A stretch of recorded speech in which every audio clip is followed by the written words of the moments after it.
నిన్న నేను ఒక మీటింగ్కి వెళ్తున్నాను. వాస్తవానికి సమయానికి చేరుకోవాలి మీటింగ్, ఎందుకంటే నేను సెకండ్ స్పీకర్. సో ఆటోమేటిక్గా ఫస్ట్ స్పీకర్ పూర్తయ్యే సమయానికి నేను చేరాలి, లేకపోతే డిస్టర్బ్ అయిపోతుంది. కానీ నేను మేదీపట్నం, లక్డీకాపూల్ ఈ ప్రాంతంలో భయంకరమైన ట్రాఫిక్ జామ్లో ఇరుక్కున్నాను. 40 minutes అవుతుంది, కారు కదలడం లేదు, ఆలస్యం అవుతున్నది, టెన్షన్ పెరుగుతోంది, బీపీ పెరుగుతోంది. నాకు సాధారణంగా మీటింగ్లకు ఆలస్యం వెళ్ళడం అంటే చికాకు, కానీ హైదరాబాద్ ట్రాఫిక్ మన చేతిలో ఉండదు. ఇప్పుడు ఇన్ని లైవ్ ప్రోగ్రాంలు హాజరయ్యాను. నేను టైంకు చేరక లైవ్ క్యాన్సిల్ అయింది ఒక్కటి కూడా లేదు. మీకు ఆశ్చర్యం వేస్తుంది. ఈ 23 yearsలో కొన్ని వందల టీవీ ప్రోగ్రామ్, లైవ్ ప్రోగ్రాంలకు వెళ్ళాను, but never cancel the live because I was late. నేను ఆలస్యం వెళ్ళడం వల్ల లైవ్ క్యాన్సిల్ కాలే. సో మరి అలా వెళ్తుంటే టెన్షన్ పెరుగుతుంది. వాళ్ళు ఫోన్ల మీద ఫోన్లు చేస్తున్నా, మీకు తెలుసు కదా, ఎక్కడ దాకా వచ్చారు సార్, ఎక్కడ దాకా వచ్చారు సార్ అని టెన్షన్ పెడుతూనే ఉంటారు. ఒక్కరు కాదు, ఆ మీటింగ్ నుంచి ఒక 5-6 ఫోన్లు చేస్తున్నారు. ఆఖరికి మా మీడియా మిత్రులు ఫోన్ చేశారు, సార్ నిజంగా మీరు వస్తున్నారా లేదా, మనం వెళ్ళిపోవచ్చా అని. సో ఇలా టెన్షన్ పడుతున్నాను. హార్ట్ బీట్ పెరుగుతోంది, చెమటలు వస్తాయి, ఏం చేయాలో అర్థం కావట్లేదు. నాతో పాటు మా మామయ్య కూడా, ఒక అంకుల్ కూడా వచ్చారు. ఆయన వాస్తవంగా సికింద్రాబాద్ స్టేషన్ వెళ్ళాలి. సో నేను లక్డీకాపూల్ దగ్గర దిగేసి, నేను ఆటో పట్టుకొని వెళ్ళిపోతాను, నువ్వు మీటింగ్కి వెళ్ళిపో అని అన్నాడు. సో మంచిది అని అన్నాడు. వాస్తవానికి ఆయన ట్రైన్ ఉంది టైంకు. సో ఆ ట్రైన్ టైం కూడా దగ్గర వస్తుంది. ఇంకా నేనన్నా లక్డీకాపూల్ నుంచి కూడా కారులోనే పోతాను. ఆయన లక్డీకాపూల్ నుంచి సికింద్రాబాద్కు ఆటో పట్టుకుని పోవాలి. కానీ అతను ఏమీ టెన్షన్ ఫీల్ అవుతున్నాడు, ప్రశాంతంగా ఉన్నాడు. టీవీ సెల్లో ఏదో మెసేజ్లు చూసుకుంటున్నాడు, ఓ వీడియో చూస్తున్నాడు, మంచిగా హాయిగా ఫోన్లో మాట్లాడుకుంటున్నాడు. నాకు అర్థం కాలే, నీ ట్రైన్ టైం ఏది ఎంత అంకుల్ అన్నాను. ఇదే పలానా టైం అని చెప్పాడు. మరి మీరు ఎందుకు టెన్షన్ పడతలేదు మామయ్య అన్నాను. టెన్షన్ ఏమున్నది అన్నాడు. అదే మరి అందుతుందో లేదో అన్న టెన్షన్ ఉండాలి కదా, నాకు మీటింగ్కే ఇంత టెన్షన్ వస్తుంది. అందులో నేను సెకండ్ స్పీకరు, మొదటి స్పీకర్ మాట్లాడుతున్నాడు, అండ్ అయిపోయే లోపల వెళ్ళగలిగితే చాలు, నీకెందుకు టెన్షన్ అవుతలేదు, మీకెందుకు అవుతలేదు మావయ్య అన్నాను. ఏముందిరా, ప్రాప్తం ఉంటే వెళ్తాము, లేకపోతే వెళ్ళము. భగవంతుడు ఈరోజు నాకు ప్రయాణం రాసిపెట్టి ఉంటే రైలు దొరుకుతుంది, లేకపోతే దొరకదు. మన చేతిలో ఏమున్నదిరా, నడిపించేవాడు భగవంతుడే కదా అన్నాడు. నాకు ఆశ్చర్యం వేసింది. ఆయన వేదాంతానికి, అది వేదాంతమా వైరాగ్యమా, అది దానికి ఏ పేరైనా పెట్టండి, కానీ ఆయన మనసు మాత్రం చాలా రిలీఫ్గా ఉన్నాడు. నాకు బీపీ పెరిగింది, నాకు బీపీ పెరగలే, ఆయన ప్రశాంతంగా ఉన్నాడు. భగవద్గీతలో శ్రీకృష్ణ పరమాత్మ అనలేదారా, కర్మములు చేయడం వరకే నీ వంతు, కర్మ ఫలితములపైన నీకు అధికారము లేదు అని. మనం సమయానికి బయలుదేరమా లేదా అన్నది నా వంతు, చేరుకుంటానా లేదా అని నా వంతు ఎలా అవుతుంది, ఆ పైవారి వంతు. అతను చేస్తే చేరుస్తాడు, లేకపోతే లేదు అని అంటున్నాను. నాకు అసలు భయం వేసింది. ఏంద్రా కొద్దిగా ముందు బయలుదేరద్దా, నా ట్రైన్ మిస్ అవుతుందని అంటాడేమో అని. ఏమీ అనలేదు, ప్రశాంతంగా దిగాడు. నాకు అప్పుడు ఆశ్చర్యం వేసింది. అంటే మనిషి అనేక రూపాల్లో తన స్ట్రెస్ తప్పించుకుంటాడు. అందులో ఒక రూపం, అందులో ఒక పద్ధతి, మార్గం, ఆధ్యాత్మిక మార్గం. అందులో ఒక మార్గం దైవచింతన. సో దైవచింతన ఇన్ని లక్షల మంది, కోట్ల మంది ఎందుకు భగవంతుని చింతనలో వారు ఆ రకమైన ఉపశమనాన్ని పొందుతున్నారంటే, అది ఆ సమయంలో, అంటే తమ కంట్రోల్లో లేని పరిస్థితులు, తమకు అర్థం కాని పరిస్థితులు. ఈ 2 సందర్భాల్లో మనిషి మతం వైపుగా ఆకర్షించబడతాడు. మీరు హిస్టరీ ఆఫ్ రిలీజన్ చదవండి. History of religion in human civilization, మానవ నాగరికతలో మతం ఎలా పుట్టిందో చూడండి. ఫస్ట్ పుట్టింది మనిషి తన చుట్టూ ఉన్న ప్రకృతిలో తనకు అర్థం కాని వాటిని దేవుడిగా కొలవడం మొదలుపెట్టాడు.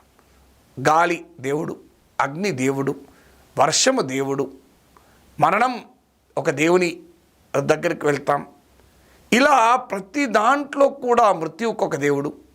ఇలా ప్రతి దానికి కూడా సూర్యుడు దేవుడు, చంద్రుడు ఒక దేవుడు, నక్షత్రాలు దేవతలు, ఇలా టెరెస్ట్రియల్ ఆబ్జెక్ట్స్ అన్నీ, తన చుట్టూ ఉన్న ప్రకృతి. సముద్రం అర్థం కాలే మనిషికి, సముద్రం ఒక దేవుడు. ఇలా ప్రతిదాన్ని నది ఒక దేవత, ఇలా తనకు అర్థం కాని అన్ని దైవ స్వరూపంగా మానవుడు భావించాడు. అది సంథింగ్ విచ్ ఈ కెనాట్ కాంప్రిహెండ్. ఇక రెండవది something which is not in his or her control. తన అధీనంలో లేని సమయానికి అంశం పైన తనకు తాను నియంత్రించలేడు.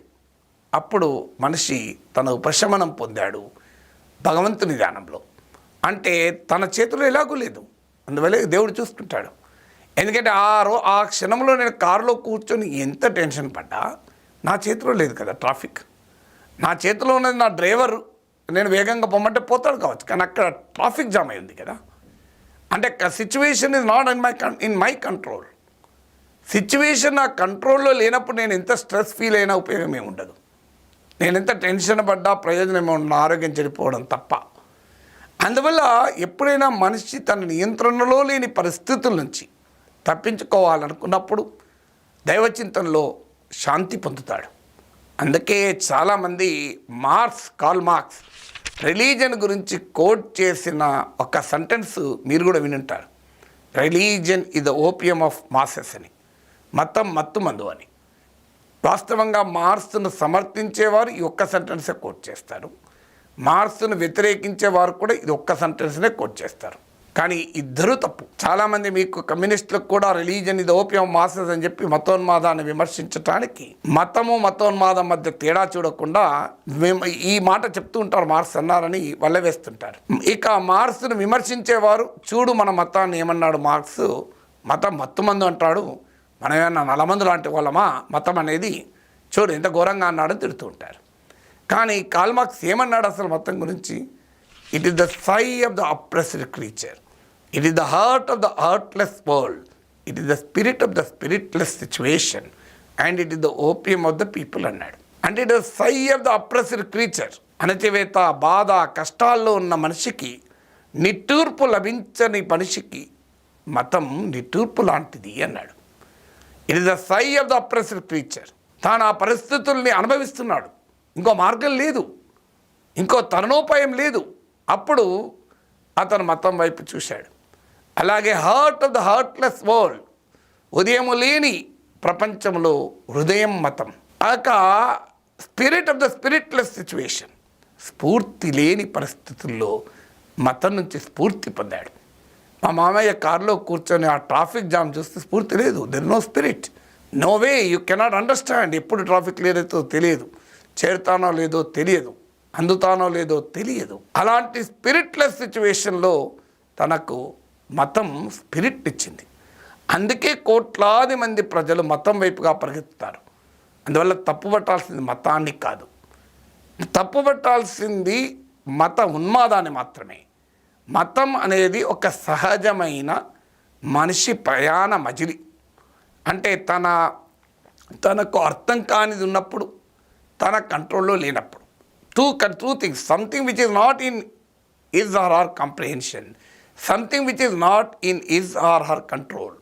తనకు అర్థం కానిది అంటే ఈ చుట్టూ ఈ విశాల విశ్వంలో సైన్స్ ఎంత డెవలప్ అయినా మానవునికి అర్థం కానిది ఎప్పుడూ ఉంటుంది.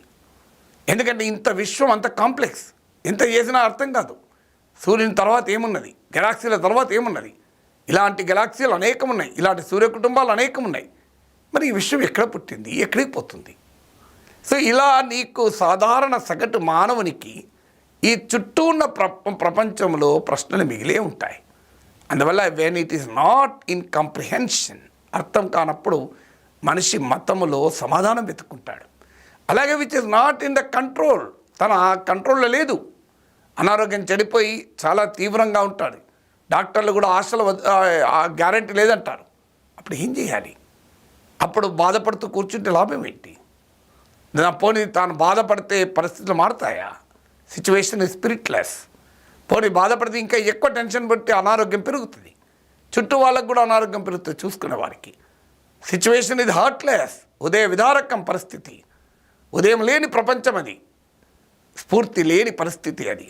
అప్పుడు ఆ మనిషి తన స్ఫూర్తి పొందుతాడు, ఉదయాన్ని పొందుతాడు మతంలో. అందువల్ల మతం వైపుగా మనిషి ఎందుకు ఆలోచిస్తాడు, అన్నదానికి తాత్విక చింతన ఇది. ఇది ఎందుకు చెప్తున్నానంటే మనిషి ఒక హర్ట్లెస్ సిచ్యువేషన్, ఉదయం లేని ప్రపంచంలో ఉన్నప్పుడు, స్పిరిట్లెస్ సిచ్యువేషన్, స్ఫూర్తి లేని పరిస్థితి, స్ఫూర్తి ఇవ్వని పరిస్థితిలో ఉన్నప్పుడు మనిషి ఏదో ఒక దాంట్లో తన స్వాంతన పొందాలి. అది మతంలోనైనా స్వాంతన పొందవచ్చు, లేదు ఒక సంగీతంలో స్వాంతన పొందవచ్చు, లేదు ఒక చదువులో స్వాంతన పొందవచ్చు. నీకు బాగా కష్టాల్లో ఉన్నావు, ఇబ్బందుల్లో ఉన్నావు, just read something which you like, write something which you like. నీకు నచ్చింది చదువు, నచ్చింది రాయి, నీకు ఉపశమనం కలుగుతుంది. ఇది నేను చెప్పడం కాదు, వైద్యశాస్త్ర పరిశోధనలు చెప్తున్నాయి. మీరు హార్వర్డ్ మెడికల్ స్కూల్ అనుకుంటాను నాకు గుర్తు, but I still subject correction. కానీ మెడికల్ రీసెర్చ్ చెప్తుంది రైటింగ్ ఇది ఎ బిగ్ పెయిన్ రిలీవర్ అని. రాయడం అనేది పెద్ద నొప్పి నివారణ అని. మనం పెద్ద పెద్ద పెయిన్ రిలీవర్ల మెడిసిన్స్ కొంటాం. టర్మినల్ పేషెంట్స్ కూడా, అంటే క్యాన్సర్ లాంటి భయంకర వ్యాధులతో బాధపడుతున్న వారు కూడా రాయడంలో ఒక రకమైన మైండ్ఫుల్నెస్ ఫీల్ అవుతారు. అంటే మనిషి, మీరు గమనించండి, నిరంతరం మన మనసు వర్తమానంలో ఉండదు, గతంలోనైనా ఉంటుంది, భవిష్యత్తులోనైనా ఉంటుంది. కానీ వర్తమానంలో ఉంచగలిగితే దట్స్ మైండ్ఫుల్నెస్, నీకు సంతృప్తినిస్తుంది. అందువల్ల ఇది యూ అండర్స్టాండ్ ద సిచ్యువేషన్, ఇది అనివార్యత. అందువల్ల మనిషి రాయడం మొదలుపెట్టాడు అనుకోండి, చదవడం మొదలుపెట్టాడు, సంగీతం మొదలుపెట్టాడు, లేదా ప్రకృతిని ఆస్వాదించడం మొదలుపెట్టాడు. చాలా కష్టాలు ఉన్నప్పుడు వెళ్ళి చెరువు గట్ట కూర్చోండి, నది పక్కన కూర్చోండి, ఓ గుట్ట మీద ఓ గుట్టను చూస్తూ ఉండండి, ఓ మంచి చెట్లను, ఊగుతున్న గాలికి అటు ఇటు కదులుతున్న చెట్లను చూడండి. మీ ఇంట్లో ఒక పూల మొక్క ఉంటే ఆ పూల మొక్క ముందు కూర్చోండి. మీరు తదేక దృష్టితో, మీరు బాగా స్ట్రెస్ ఫీల్ అవుతున్నప్పుడు మీ ఇంట్లో గులాబీ చెట్టు ఉంటే ఆ గులాబీ పూలను చూస్తూ ఆ గులాబీ పూల అందాన్ని చూడండి. మీ ఇంటి ముందర చెట్టు ఉంటే అక్కడ సీతాకోక చిలుక రంగులను చూడండి. మీరు ఖచ్చితంగా రిలీఫ్ పొందుతారు. అందువల్ల స్ట్రెస్ను నుంచి బయటపడడం స్ట్రెస్ఫుల్ సిచ్యువేషన్లో ఉండడం కాదు. You come out of the stressful situation. నీకు నచ్చిన పని చెయ్యి. సాహిత్యమా, సంగీతమా, నృత్యమా, చిత్రకళ. నీకు బాగా బొమ్మలేయడం ఇష్టం అనుకోండి, బాగా ఇబ్బందుల్లో ఉన్నావు, నీకు కంట్రోల్ లేదు situation, spiritless situation, heartless world, బొమ్మలు గీ. So you feel relief from that. So అందువల్ల మనిషి స్ట్రెస్ఫుల్ సిచ్యువేషన్ నుంచి బయటపడటానికి, తన కంట్రోల్లో లేని పరిస్థితుల నుంచి బయటపడటానికి అనేక మార్గాలు వెతుక్కుంటే ప్రశాంతంగా ఉంటాడు. ఇలా ఏదీ లేని వాడితోనే ప్రాబ్లం. అటు మతంలో నమ్మకం లేదు, సంగీతం పైన ఆసక్తి లేదు, సాహిత్యం పైన అసలే పరిచయం లేదు, అసలు ప్రకృతిని ప్రేమించడు. ఇలా నిర్జీవంగా, నిస్తారంగా ఉన్న మానవుడే ఇబ్బంది పడతాడు. Life is precious. జీవితం అనేది చాలా మధురమైంది. దాని మధురానుభూతుల్ని అనుభవించడం నేర్చుకోగలిగితే స్ట్రెస్ అనే ప్రశ్నే ఉత్పన్నం కాదు.